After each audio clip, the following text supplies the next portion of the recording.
오늘 본문 말씀을 빌립보서 1장 19절부터 읽었습니다만 사실은 바로 위 18절 마지막 말씀 나는 또한 기뻐하리라는 말씀부터가 새로운 단락의 시작입니다. 영어 성경들은 대부분 그렇게 나누었는데요. 이로써 나는 기뻐한다. 거기까지가 지난 단락이고 그리고 나는 또한 기뻐할 것이다. 기뻐하리라. 그렇게 시작을 하는데요.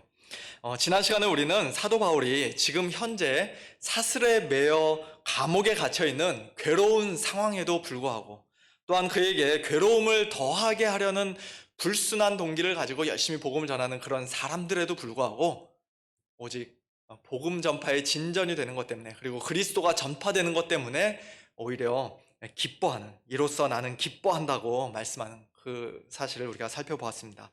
그런데 사도 바울은 지금 현재 그렇게 기뻐하는 것으로 만족하지 않고 앞으로도 계속해서 변함없이 나는 기뻐할 것이다 라고 말씀하고 있는 것이에요. 아니, 한 달 뒤에, 1년 뒤에 무슨 일이 생길지도 모르면서 당장 내일 일도 장담할 수 없으면서 나는 기뻐해야 할 거야 라고 말하는 이 사도 바울의 모습이 좀 너무 경솔해 보일 수도 있고 이해가 되지 않을 수도 있습니다. 감옥에서 조만간에 풀려날 것인지 아니면 사형 선고를 받고 죽게 될 것인지 앞으로 상황이 좀 더 나아질 것인지 아니면 점점 더 안 좋아질 것인지 아직 아무것도 확실하지 않은데 말이죠. 물론 여러 가지 정황을 살펴볼 때 그가 풀려날 가능성이 훨씬 더 많았고 사도 바울도 그것을 어느 정도 확신하고 있었던 것 같습니다만 그러나 만에 하나 죽을 수도 있는 가능성을 그는 완전히 배제하지 않았습니다. 오늘 본문 20절 이하에서 사도 바울은 살든지 죽든지 라는 말을 시작으로 자기의 죽음에 대해서 여러 번 언급하고 있고요. 또 빌립보서 2장 17절에서는 만일 너희 믿음의 재물과 섬김 위에 내가 나를 전제로 드릴지라도, 좀 더 쉽게 말하면 내가 여기서 그냥 죽는다 할지라도 라는 식으로 이렇게 말씀을 했습니다. 그런데 그처럼 불확실한 미래에도 불구하고 또한 어쩌면 죽을 수도 있는 그런 상황임에도 불구하고 사도 바울은 나는 또한 기뻐하리라 하고 그렇게 말씀하고 있는 것이에요. 어떻게 그럴 수가 있을까요? 이 변함없는 기쁨의 근원이 과연 무엇일까요? 불확실하고 불투명한 앞날을 가지고 있는 그런 상태에서 기뻐한다는 것이 참 쉽지 않다는 것을 요즘 우리는 뼈저리게 느끼고 있습니다. 이 코로나 사태가 도대체 언제쯤이나 끝나게 될지, 끝나는 날이 오기는 할 것인지, 또 앞으로 우리의 삶은 과연 어떻게 달라질 것인지 아무도 알 수 없고 아무도 정확하게 예측할 수 없다는 사실이 우리를 더욱 힘들게 하고 지치게 만듭니다. 뿐만 아니라 시간이 가면 갈수록 경제적으로 더 어려워지고 실직이나 파산의 위험도 높아지고 또 언젠가는 나도 그리고 내가 사랑하는 사람들도 이 바이러스에 걸려서 감염돼서 죽을 수도 있다는 그런 걱정과 두려움이 우리 모두를 더욱 불안하게 만들고 우울하게 만듭니다. 사도 바울처럼 나는 또한 기뻐하리라고 말하는 게 거의 불가능해 보여요. 그러나 이 말씀은 오직 사도 바울만 할 수 있는 말씀이라서 성경에 기록되어 있는 것은 아니죠.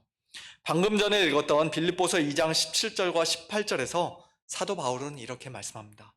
만일 너희 믿음의 재물과 섬김 위에 내가 나를 전제로 드릴지라도 나는 기뻐하고 너희 무리와 함께 기뻐하리니 이와 같이 너희도 기뻐하고 나와 함께 기뻐하라.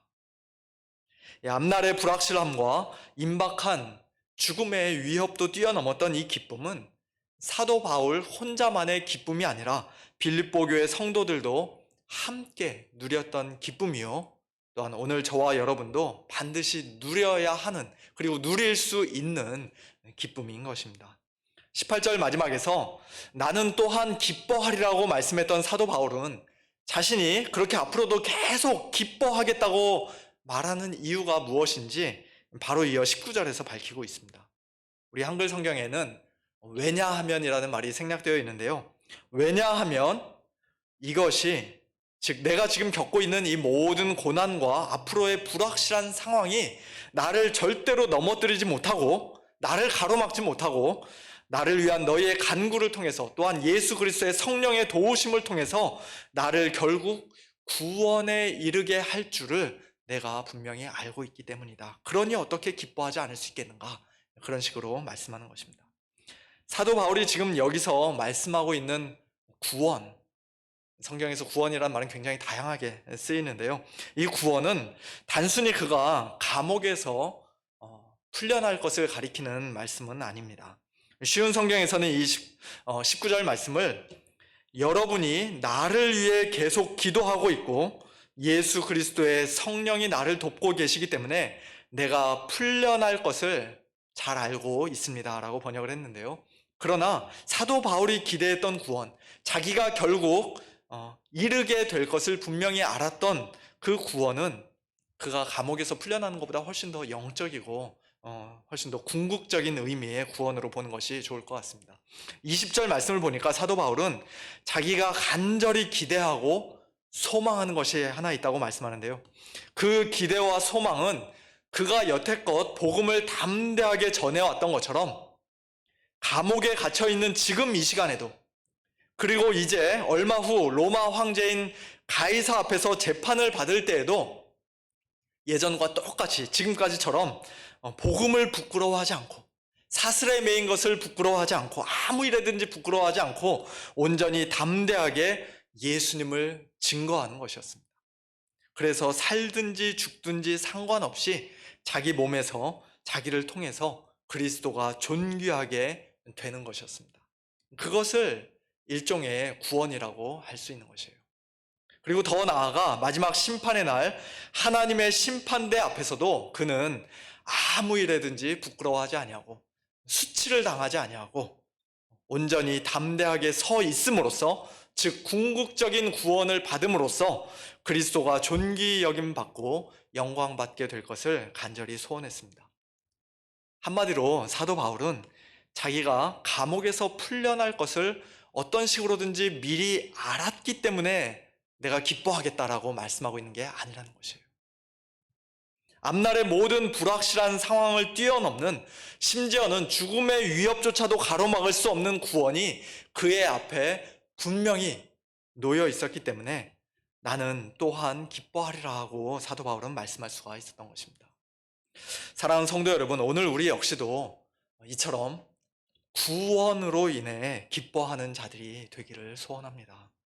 살든지 죽든지, 건강하든지 연약하든지, 부하든지 가난하든지, 세상에서 성공했든지 실패했든지 구원받은 우리를 통해 예수님이 존귀하게 되고 높임을 받으시고 영광 받으시면 그것으로 만족하며 기뻐할 수 있는 자들이 되기를 소원합니다.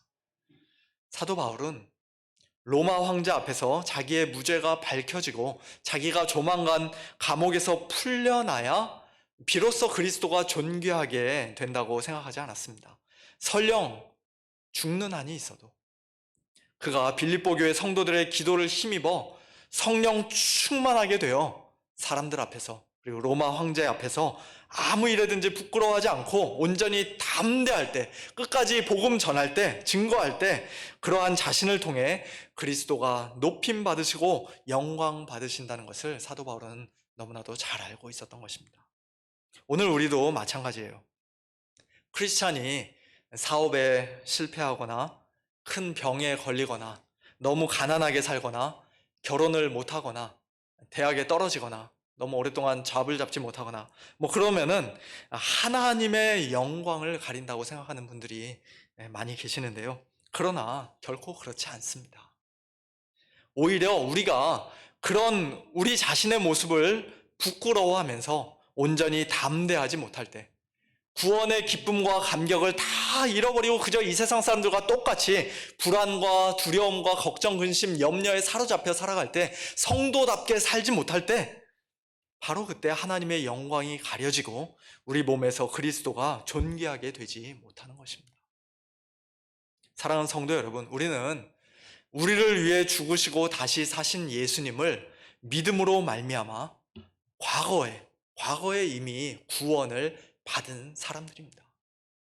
또한 구원받은 성도답게 매일매일 성령 충만하여 온전히 담대하게 살아갈 수 있도록 지금도 계속해서 구원받고 있는 사람들입니다.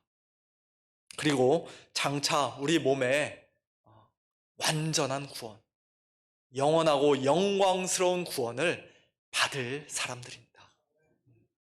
지금 이 힘들고 불안한 상황이 얼마나 더 오래 지속될지 아무도 알 수 없지만 그럼에도 불구하고 이 놀라운 구원으로 인해 참으로 기뻐하고 우리가 살든지 죽든지 우리 몸에서 그리스도가 존귀하게 되는 것을 간절히 기대하고 소망하는 우리 복된 모든 성도님들 다 되시기를 주님의 이름으로 축원합니다. 사도 바울은 이처럼 자기가 살든지 죽든지 내 몸에서 그리스도가 존귀하게 되기를, 커지시게 되기를 간절히 원한다고 말씀했는데요. 그렇게 말씀했던 이유가 무엇인지를 21절에서 밝히고 있습니다. 이는 즉 왜냐하면 내게 사는 것이 그리스도니 죽는 것도 유익이기 때문이다 라고 말씀하고 있어요. 이 말씀은 아마도 빌립보서에서 가장 유명하고 또 많은 사람들에게 가장 큰 영향력을 미쳤던 말씀 중에 구절 중에 하나일 것입니다. 오늘 설교 제목을 사느냐 죽느냐 그것보다 더 중요한 문제라고 그렇게 정했는데요. 이미 눈치채셨겠지만 이 제목은 셰익스피어의 햄릿에 나오는 유명한 말 사느냐 죽느냐 그것이 문제로다 라는 말을 패러디한 것입니다. 우리 인간들에게 있어서 사느냐 죽느냐는 말할 것도 없이 너무나도 중요한 문제이죠. 그보다 더 중요한 문제는 있을 수 없다고 생각하시는 분들도 아마 많이 계실 것입니다. 죽지 않고 살기 위해서, 예를 들면 불치병에 걸렸는데 그것을 치료하기 위해서 어떤 사람은 자기가 평생 동안 모은 그 엄청난 재산을 그냥 다 쏟아붓기도 하고요. 또 어떤 빌딩이나 광산이 무너져서 그 아래에 깔리는 그런 끔찍한 사고를 당한 사람 같은 경우에는 참 정말 그 깜깜한 땅속에서 몇 날 며칠 동안 아무것도 먹지 못하고 심지어는 자신의 소변을 겨우 받아 마시면서 그렇게 목숨을 연명하다가 구조되는, 극적으로 구조되는 그런 경우도 우리가 뉴스를 통해 보게 됩니다. 그만큼 삶에 대한 우리 인간들의 의지가 대단한 것이에요. 그렇기 때문에 요즘 코로나로 인해 미국에서만 매일 1,500명, 2,000명씩 또 전 세계적으로는 4,000명, 5,000명, 6,000명 어느 날은 거의 10,000명의 사망자가 이렇게 생겨나는 것을 보면서 너무나도 안타깝고 참 가슴이 아픕니다. 그리고 그것이 너무 이렇게 오랫동안 지속되다 보니까 오늘도 또 그만큼 그냥 죽었나 보다 하고 그냥 숫자로만 여겨지고 점점 무감각해지는 그런 저의 모습을 보면 더 참 안타까운 것 같아요. 그래서는 안 되는데 말이죠. 그들 한 사람 한 사람 다 누군가의 엄마나 아빠, 남편이나 아내 또는 자녀였을 텐데 주위 사람들에게 사랑받는 사람이었을 텐데 그들 중에 죽어도 아무 상관이 없는 사람, 그저 있어도 되고 없어도 되는 그런 무가치하고 무의미한 인생은 이 세상에 단 한 사람도 없을 것입니다. 산다는 것은 말할 수 없이 귀하고 중요한 것이에요. 그런데 사도 바울은 우리가 그처럼 사느냐 죽느냐 하는 것보다 더 중요한 문제, 훨씬 더 중요한 문제가 있다고 말씀합니다. 그것은 우리가 산다면 과연 왜 사는가? 무엇을 위해 사는가? 그리고 죽는다면 역시 무엇을 위해 죽는가? 죽는다는 것은 도대체 무슨 의미인가? 나에게 어떤 의미인가? 하는 것이죠. 21절에서 말씀하는 것처럼 사도 바울에게 있어서 산다는 것은 한마디로 그리스도였습니다. 우리말로는 내게 사는 것이 그리스도다 라고 하니까 내 안에 그리스도께서 사신다는 갈라디아서 2장 20절 말씀이 생각이 나는데요. 그러나 내게 사는 것이 그리스도다 라는 이 말씀은 물론 내 안에 그리스도께서 사신다는 그런 의미도 포함되어 있겠습니다만 그보다 훨씬 더 넓고 포괄적인 의미의 말씀입니다. 내게 있어서 산다는 것은, 즉 나의 존재 이유는 내 인생의 의미는, 내 삶의 목적은, 나의 진정한 주인은, 나의 참된 기쁨은, 나의 영원한 생명은, 나의 모든 것은 바로 그리스도다라고 말씀하고 있는 것이에요. 만일 나에게 그리스도가 없다면, 나에게서 그리스도를 빼앗아 간다면 나는 아무것도 아니며 내 인생은 아무런 의미와 목적이 없다는 그런 말씀입니다. 그렇다면 죽음은요? 죽음은 무엇입니까? 사도 바울은 또 대답합니다. 내게 있어서 죽음은, 죽는다는 것은 내가 한순간에 사라지고 소멸돼 버리는 허무한 사건이 아니라 나의 소중한 모든 것을 다 잃어버리고 손해보는 안타까운 일이 아니라, 또는 어떻게든지 피하고 싶은 무섭고 두려움의 그 공포의 대상이 아니라 한마디로 유익함이다. 유익이다. 얻는 것이다. 라고 말씀합니다. 이득이다. 죽는다는 것을 어떻게 유익이라고 말할 수 있습니까? 23절 말씀처럼 죽음을 통해 세상을 떠나면 즉시로 그리스도와 함께 있게 될 것을 그는 알았기 때문입니다. 즉, 죽는 것이 유익함이라는 말은 곧 죽음은 그리스도라는 말과 똑같은 말이에요. 아무리 아름답고 휘황찬란한 천국이라도 거기에 그리스도가 계시지 않는다면, 그리스도와 내가 함께 있지 못하게 된다면 나는 절대로 죽음을 유익이라고 말하지 않을 것이다. 사도 바울이 지금 그렇게 말씀하고 있는 것이에요. 결국 사도 바울에게는 삶의 의미도 그리스도요, 사는 것도 그리스도요, 죽음의 의미, 죽는 것도 그리스도였던 것입니다. 사도 바울뿐만 아니라 오늘 우리 역시도 마찬가지인 줄로 믿습니다. 로마서 14장 7절과 8절에서 사도 바울은 우리 중에 누구든지 자기를 위하여 사는 자가 없고 자기를 위하여 죽는 자도 없도다. 우리가 살아도 주를 위하여 살고 죽어도 주를 위하여 죽나니 그러므로 사나 죽으나 우리가 주의 것이로다 라고 말씀합니다. 이런 고백은 사도 바울처럼 신앙의 최고 수준에 있는 사람들만 할 수 있는 것이 아니라 예수님을 참되게 믿는 그리스도인이라면 누구나 다 그렇게 고백해야 하고 또 그렇게 주를 위해 살고 주를 위해 죽어야 한다고 사도 바울은 말씀합니다. 우리가 라고 말씀하죠. 내가라고 하지 않고 우리가 다 그와 같다. 우리 중에 그렇지 않은 사람은 한 사람도 없다라고 말씀하고 있어요. 이것이 바로 기독교인의 가장 기본이요, 신앙의 ABC라고 말씀하고 있는 것입니다. 우리가 윈윈 게임이라는 말을 종종 사용하는데요, 우리 성도들에게 있어서 사는 것과 죽는 것은 마치 윈윈 게임과도 같습니다. 어느 한쪽이 두 손 들고 항복할 때까지 치열하게 싸워서 마침내 승패를 가리는 그런 경기가 아니라 둘 다 똑같이 이기고 둘 다 윈윈하는 그런 상황과도 같습니다. 우리 성도들은 하나님께서 생명 주셔서 이 땅에 사는 동안에 그리스도와 하나로 연합된 자로서 그리스도와 함께 그리스도를 위해 그리스도를 의지하며 그리스도를 기뻐하며 그리스도를 증거하며 그리스도를 존귀하게 높이고 영광 돌리며 살아가는 자들입니다. 그 자리를 다른 무엇이 대체할 수 없고 다른 누군가가 대신할 수 없습니다. 돈이 우리 인생의 의미가 될 수 없고 성공이나 건강이 우리 삶의 최종 목적이 될 수 없습니다. 자녀들이 우리 부모님들의 존재 이유가 아닙니다. 오직 그리스도예요. 오직 그리스도. 그리스도가 전부입니다. 내게 사는 것은, 우리 모두에게 산다는 것은 곧 그리스도입니다. 이 땅에서 그렇게 주를 위해 사는 중에 하나님께서 어느 날 얘야 이제 그만 됐다, 그동안 수고했다, 올라와라 말씀하시면 우리는 네, 기쁘게 대답하면서 힘차게 대답하면서 저 영광스러운 천국에 들어가 거기서 또다시 그리스도와 함께, 그러나 이번에는 얼굴과 얼굴을 서로 마주 보면서 이 땅에 있을 때보다 훨씬 더 친밀하고 풍성한 교제를 누리면서 또한 예수님 재림하신 날 예수님처럼 영광스러운 부활의 몸을 입게 될 것을 기대하면서 영원토록 살아가는 것입니다.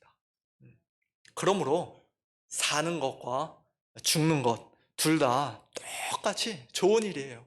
둘 다 유익입니다. 어느 한쪽은 손해고 어느 한쪽이 유익이 아니라 둘 다 유익이, 둘 다 그리스도를 얻는 것입니다. 그래서 사도 바울은 그 둘 중에 어느 것을 선택해야 할지 모르겠다고 말씀합니다. 22절과 23절 보시면요. 그러나 만일 육신으로 사는 이것이 내 일의 열매일진데, 즉 이 땅에서 사는 것이 사역의 열매를 맺을 수 있는 보람 있는 길일진데, 사는 것과 죽는 것 중에서 무엇을 택해야 하는지 나는 알지 못하노라. 내가 그 둘 사이에, 사는 것과 죽는 것 사이에 끼었으니, 마치 줄다리기 하는 것처럼 양쪽에서 나를 막 팽팽하게 잡아당기고 있으니 어느 한쪽 편을 드는 것이 참 쉽지 않지만, 그러나 내 개인적인 생각으로는, 나의 솔직한 심정은 차라리 세상을 떠나서, 즉 죽어서 그리스도와 함께 있는 것이 훨씬 더 좋은 일이다. 나는 그렇게 하고 싶다. 라고 지금 사도 바울은 말씀합니다. 굉장히 충격적인 말씀이죠. 물론 사도 바울이 지금 자살하고 싶다는 그런 이야기를 하고 있는 것은 아니에요. 살고 죽는 것의 선택권은 사도 바울에게 달려있지 않기 때문입니다. 로마 황제에게 있는 것도 아니고 그것은 오직 하나님만 가지고 계신 것이죠.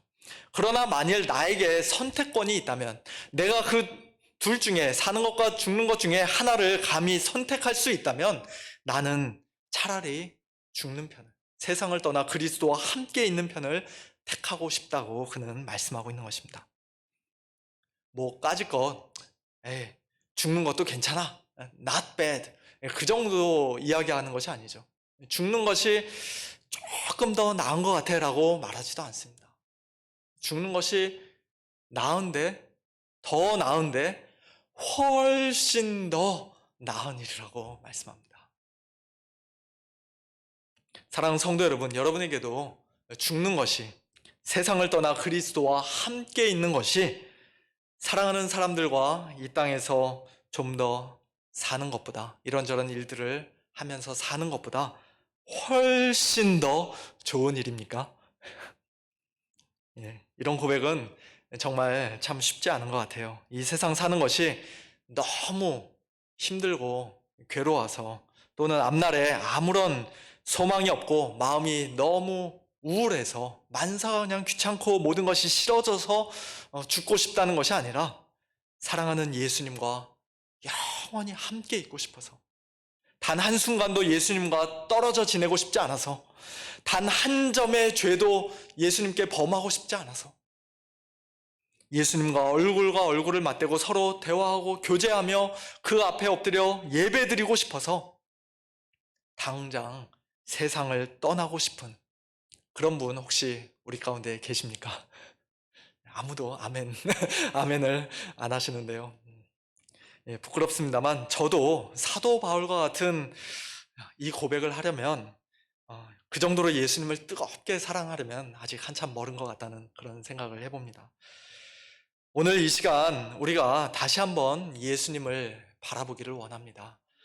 예수님이 얼마나 아름답고 좋으신 분인지, 얼마나 거룩하고 영광스러우신 분인지, 자기 목숨을 내어주기까지 우리를 얼마나 사랑하시는 분인지 다시 한번 믿음의 눈을 들어 예수님 바라보기를 원합니다. 그리고 이 세상 그 무엇보다, 그 어느 누구보다, 심지어는 우리 자신의 목숨보다, 우리의 사랑하는 자녀들보다 예수님을 더 사랑하고 더 사모하는 자들이 되게 해달라고 기도하기를 원합니다. 하나님, 이 시간 제 눈을 밝히 열어주시고 제 마음을 활짝 열어주십시오. 예수님의 십자가 사랑을 제 마음에 가득 부어주시고 예수님을 향한 진실한 사랑이 제 안에 풍성히 넘치게 해주십시오. 그렇게 기도하기를 원합니다. 사랑 안에 두려움이 없고 온전한 사랑이 두려움을 내쫓는다는 요한일서 4장 18절 말씀처럼, 예수님의 사랑이 우리 안에 가득 부어지고 예수님을 사랑하는 마음이 우리 안에 풍성히 넘쳐날 때 우리는 죽음의 두려움에서 온전히 벗어나 저 천국에서 예수님과 함께 영원토록 사는 것을 가장 가장 사모하는, 훨씬 더 좋은 일로 여기는 그러한 자들이 될 줄로 믿습니다. 내게 사는 것이 그리스도라는 고백뿐만 아니라 죽는 것도 유익함이요 차라리 세상을 떠나서 그리스도와 함께 있는 것이 훨씬 더 좋은 일이라 나도 그렇게 하고 싶다라고는 사도 바울의 이 고백이 오늘 우리 모두의 고백이 되기를 우리 주님의 이름으로 축원합니다. 사도 바울은 그렇게 자기의 솔직한 심정으로는 자기의 개인적인 유익을 생각할 때에는 차라리 세상을 떠나 예수님과 함께 있기를 원했지만, 그러나 그는 역시 자기 자신의 유익보다 다른 사람의 유익을 먼저 생각하고 구하는 사람이었습니다. 그래서 24절에서 이렇게 말씀하죠. 내가 육신으로 있는 것이 너희를 위하여 더 유익하리라. 자기 개인적으로는 지금 주님과 함께 있고 싶지만, 그러나 내가 육신으로 있는 것이, 내가 이 땅에 좀 더 사는 것이 너희를 위해서는 더 유익이다. 그래서 유익이라는 말은 필요하다는 그런 뜻인데요. 사도 바울이 좀 더 사는 것이 그들에게 구체적으로 어떤 유익을 주고 왜 필요한지 사도 바울은 25절에서 이렇게 말씀합니다. 그들의 믿음의 진보와 기쁨을 위하여, 그들의 믿음이 더 자라가는 일을 위해서, 그리고 그들이 더 풍성한 기쁨을 얻기 위해서 내가 사는 것이 훨씬 더 낫다라고 말씀하는 것이죠. 그리고 사도 바울이 감옥에서 풀려나 그들을 다시 방문하게 되면 그리스도 예수 안에서 그들의 자랑이, 다른 말로 하면 기도 응답을 받은 그들의 기쁨이, 하나님께 올려드리는 감사와 영광이 사도 바울로 말미암아 풍성하게 될 것이라고 26절에서는 말씀합니다. 한마디로 사도 바울은 내게 사는 것이 그리스도라고 했지만, 그리스도가 그의 삶의 의미요, 목적이요, 존재 이유요, 전부였지만, 그렇게 그리스도를 위해 사는 삶은 저 깊은 산속에 들어가서 혼자 그냥 조용히 명상하면서 묵상하면서 거기서 혼자 돛 닦으면서 그렇게 사는 모습으로 나타나는 것이 아니라, 다른 성도들을 섬기고 그들의 유익과 필요를 위해, 그들의 믿음의 진보와 기쁨을 위해 수고롭게 살아가는 모습으로 열매 맺는 것을 우리가 보게 됩니다. 오늘 우리 역시도 이 땅에서 하나님께서 좀 더 살게 하시는 이유가 바로 그것인 줄로 믿습니다. 내가 살아있음으로써 누군가의 믿음이 더 깊어지고 그들의 기쁨이 더 풍성해진다면 그 얼마나 복되고 보람 있는 삶입니까? 우리가 이 땅에 잠깐 사는 동안 예수님을 더 잘 믿고 더 뜨겁게 사랑하고, 그래서 죽음도 두려워하지 않고 차라리 세상을 떠나 예수님과 함께 있기를 간절히 원한다고 말할 정도로 그렇게 성숙한 성도가 되는 것 참 너무나 귀하고 아름다운 일입니다만, 그러나 그 간절한 소원을 오히려 다른 성도들의 유익을 위해, 필요를 위해 잠시 접어두고 양보하는 것. 그래서 다른 성도들을 위해서, 다른 성도들의 유익을 위해서 그들의 믿음의 진보와 기쁨을 위해서 섬기는 것. 그것은 훨씬 더 귀하고 아름다운 일입니다. 나는 항상 기뻐하리라고 말하며 어떤 상황을 만나도, 어떤 죽음의 위협 앞에서도 변함없이 기뻐하겠노라고 말하는 사도 바울을 우리가 당연히 본받아야 하겠습니다만, 그러나 거기서 더 나아가 다른 성도들의 믿음의 진보와 기쁨을 위해 자신의 가장 큰 기쁨을, 예수님과 당장 함께 거하고 싶은 그 기쁨을 잠시 미뤄두고 다시금 복음 전하며 고난받는 길을 기꺼이 선택하겠노라고 말하는 사도 바울을 우리는 더욱더 본받아야 할 것입니다. 그리고 사실 이것은 사도 바울 이전에 우리 예수님의 모습이죠.